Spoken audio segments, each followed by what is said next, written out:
Sana lagi mong tatandaan na ayaw kitang mapahamak. Sundin mo muna sa ngayon ang bilin ko. Huwag na huwag mo munang sasabihin sa mami mo ang narinig mo sa loob ng kwarto ko. Nalalapit na rin ang panahong malalaman mo ang lahat ng ito. Alam kong litong-lito ka na, Samantha. Pero sa ngayon, sana naging matatag muna ang loob mo. Patuloy pa rin umiiyak si Samantha sa likod ng pinto kahit naramdaman niyang pumasok na sa kanilang kwarto ang lola at daddy niya. Hindi pa rin siya makapaniwala sa mga narinig at nasaksihan niya kanina. Natatakot si Samantha dahil hindi siya makapaniwalang darating siya sa ganitong sitwasyon kung saan magiging parte siya ng isang pamilyang may tinatagong madilim na sikreto. Kanina gustong-gusto niyang malaman ang lihim na ito. Ngayon parang nagdadalawang isip siya kung aalamin pa ba niya o magkikibit balikat na lamang sa mga nangyayari. Pero katulad nga ng narinig niya sa kanyang daddy, parte siya ng pamilyang ito. Wala siyang takas. Naisip ni Samantha na mas maganda kung malalaman niya ng mas maaga ang lahat para mapaghandaan niya ang mga susunod na revelasyong haharapin niya. Sino ba ang nasa larawan? Bulong ni Samantha sa sarili. Lumapit siya sa kama at umupo rito. Sinubukan niyang kausapin ang multo ni Ligaya. Ano ba talagang nangyari sa iyo, Ligaya? Di ba gusto mong tulungan kita? So sana na maging straight to the point ka na. Nalilito na ako. Katahitikan, ito lamang ang tanging naramdaman ni Samantha sa loob ng kanyang kwarto. Walang ligaya nagparamdam o nagpakita sa kanya. Humiga na siya sa kama at kinuha ang kanyang ulo. Patuloy siyang umiyak hanggang sa tuluyan na siyang makatulog. Naalimpungatan si Samantha at napabalik siya ng bangon. Nagpalinga-linga siya sa paligid ng kanyang kwarto. Naramdaman niyang napakabagal muli ng kanyang paggalaw at maging ang hangin ay mabigat. Naisip ni Samantha na maaaring nananaginip lang siya tulad ng dati. Napatingin si Samantha sa pinto na dahan-dahang bumubukas. Isang babayang nakatayo sa harapan ng pintuan. Ang mukha nito ay natatakluban ng magulo at mahaba nitong buhok habang may tumutulong kulay pulang likido sa bawat hibla nito. Wala itong suot na tsinelas at ang suot nitong duster ay basang-basa. Nakilala agad ni Samantha kung sino ang nasa harapan niya. Ligaya, tawag ni Samantha. Gusto mong may malaman dita? Nakakapangilabot na tanong ng multo ni Ligaya. Sumunod ka. Dahan-dahan itong tumalikod kay Samantha at mabagal naglalakad. Hintay, ani Samantha at sinundan niya ito. Napakabagal ng bawat hakbang ni Ligaya at kasabay ng mga hakbang na ito ay ang impit nitong pag-iyak. Kinikilabutan na si Samantha pero tinagatagan pa rin niya ang kanyang loob dahil si Ligaya lamang tanging makakatulong sa kanya. Kahit alam niyang isa itong panaginip, sigurado siyang may ipakikita. Si Ligaya na may kinalaman sa sikreto ng kanyang pamilya. Nandito na tayo, mahinang bulong ni Ligaya. Nagpalinga-linga si Samantha.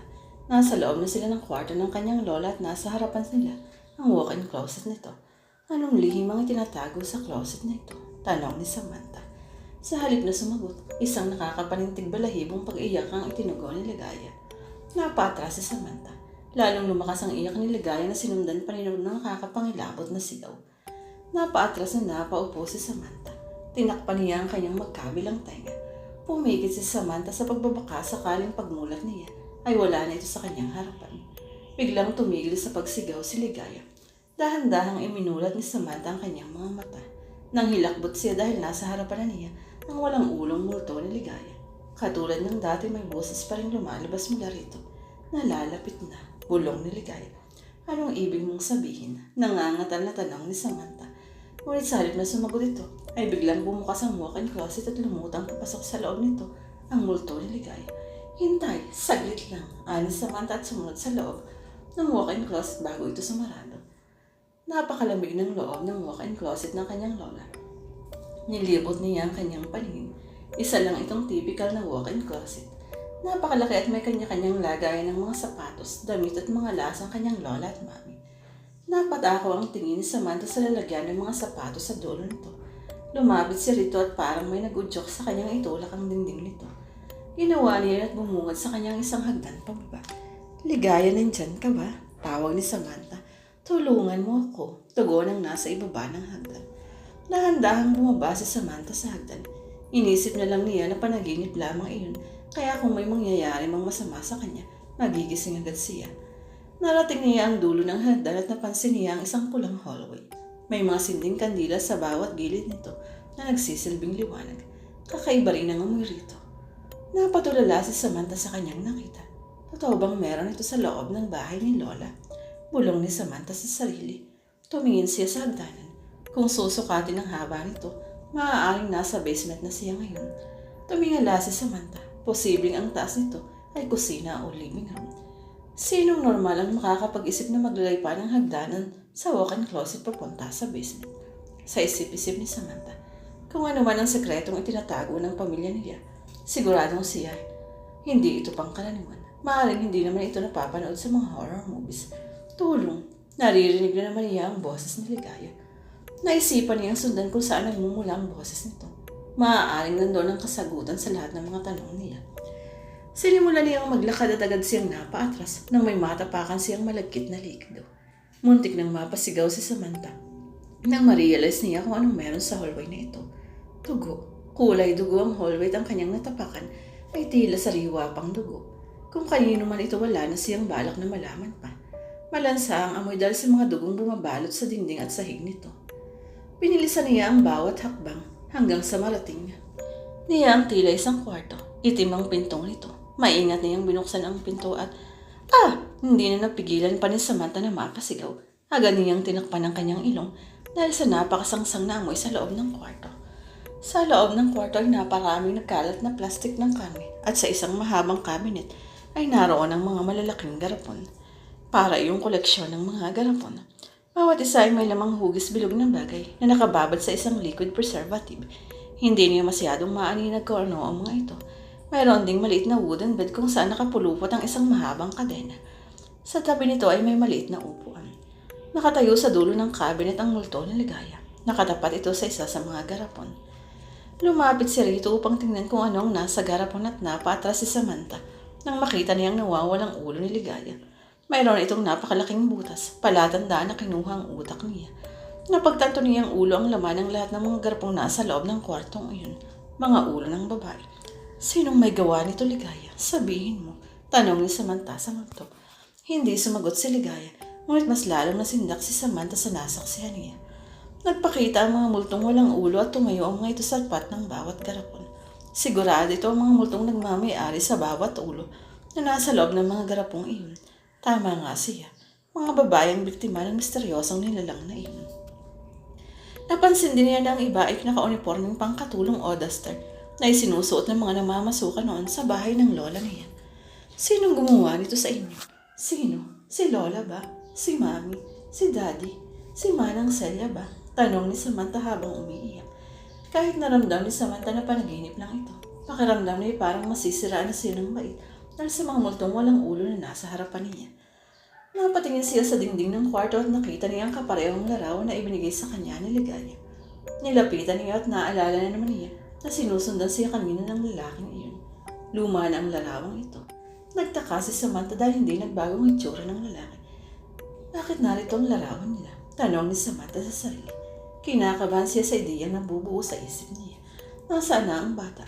Kanyang kwarto ba ito? Anong nangyari sa kanya? Sino ba siya? Ani Samantha. Tinitigan niya ang larawan. Napakaango ng mukha ng bata sa larawan. Biglang may kumalabog sa dakong kanan ni Samantha. Napatingin siya sa direksyon niya. Lumapit siya rito at nakita niya ang isang hagdan. Nagulat si Samantha nang makita kung saan patungo ang hagdang iyon. Oh no, ito ba ang trapdoor? Bulalas ni Samantha. May lagusan sa walk-in closet na papuntang trapdoor. Sabihin ninyo, may alaga bang halimaw ang pamilya namin? Magsalita naman kayo. Pakiusap ni Samantha sa mga multo. Ngunit tila estatwang nakataluyo ng ama ito, maging si Ligaya. Loob na lumapit si Samantha sa mga ito. Sabihin ninyo, sino ang pumatay sa inyo? Sino? Ano? Sigaw ni Samantha. Parating na siya. Sabay-sabay na tugon ng mga multo. Lumabas sa kwarto si Samantha at sumilip sa pulang hallway. May malakas na ungol at angel siyang naririnig habang may bumababa sa hagdan mula sa walk-in closet. Isa-isa ring namatay ang mga kandila sa hallway. Natitiyak na yung palapit na ito sa kanyang kinatatayon. Sabihin niyo, Napatigil si Samantha sa kanyang sasabihin dahil nawala ang mga multo. Palapit ng palapit sa kanyang nakakapangilabot na angel sa kwarto. Pumikit si Samantha sa pag-aakalang magigising na siya mula sa bangungot na ito. Pero palakas pa rin ng palakas ang mga angel na naririnig niya. Samantha, gising. Please wake up. Ani Samantha sa sarili. ngunit hindi pa rin niya magawang gumising. Sinubukan niyang sampalin ang sarili, ngunit nanatili pa rin siyang nakatrob sa loob ng kwarto. Hanggang sa ang angin na naririnig niya ay tila nasa labas na lamang ng kwarto. Nang pumihit ang door na agad na kumaripas ng takbo si Samantha, paakyat sa trapdoor. Alam niyang ligtas siya sa labas. Mas lalong kinabahan si Samantha nang mahirapan siyang buksan ang trapdoor. Naalala niyang nagtulong pa nga sila Manang Celia at ang kanyang lola para buksan ito. Tulungan niyo ako, sigaw ni Samantha. Naririnig na niya ang pag-akyat sa trapdoor ng naturang nilang. Pinaghahampas si Samantha ang trapdoor nang biglang may humila sa mga paa niya. Sigaw ni Samantha at pinagtatadya ka ng humawak sa kanya. Tulong, sigaw ni Samantha hanggang sa bumukas ang trapdoor at may mga brasong humila sa kanya pataas. Sigaw ni Samantha nang magising siya. Nagpupimiglas pa ang kanyang mga braso at paa. Samantha. Naririnig niya na kumakatok sa pinto ang kanyang lola. Bukas ang pinto at agad na lumapit ang kanyang lola. Lola, tawag ni Samantha at niyapos niya ang matanda. Apo, binabangungot ka yata. Dahil ba ito sa nangyari kagabi? Patawad Apo, sabi ng kanyang lola habang umiiyak. Lola, natatakot na po ako, sagot ni Samantha. Hinawakan ni Lola Priscilla sa pisngi si Samantha. Samantha, mahal na mahal ka ni Lola. Sana lagi mong tatandaan na ayaw kitang mapahamak. Sundin mo muna sa ngayon ang bilin ko. Huwag mo munang sasabihin sa mami mo ang narinig mo sa loob ng kwarto ko. Nalalapit na rin ang panahong malalaman mo ang lahat ng ito. Alam kong litong-lito ka na, Samantha. Pero sa ngayon sana naging magtatag muna ang loob mo. Bili ni Lola Priscilla at hinilikan niya ang noon ng apo bago umalis sa kwarto. Kailangan kong malaman kung sino o ano ang nilalang na nasa loob ng bahay namin. Bulong ni Samantha. Dahil may nalalaman na siya sa sekreto ng kanyang pamilya, alam niya kung sino ang maaaring makapagbigay pa sa kanya ng karagdagang impormasyon. Walang iba kundi si Nathan. Agad siyang bumangon sa kama, ngunit agad din siyang napaupo nang may maramdamang kerot sa kanyang mga binti. Nang hilakbot si Samantha nang may makitang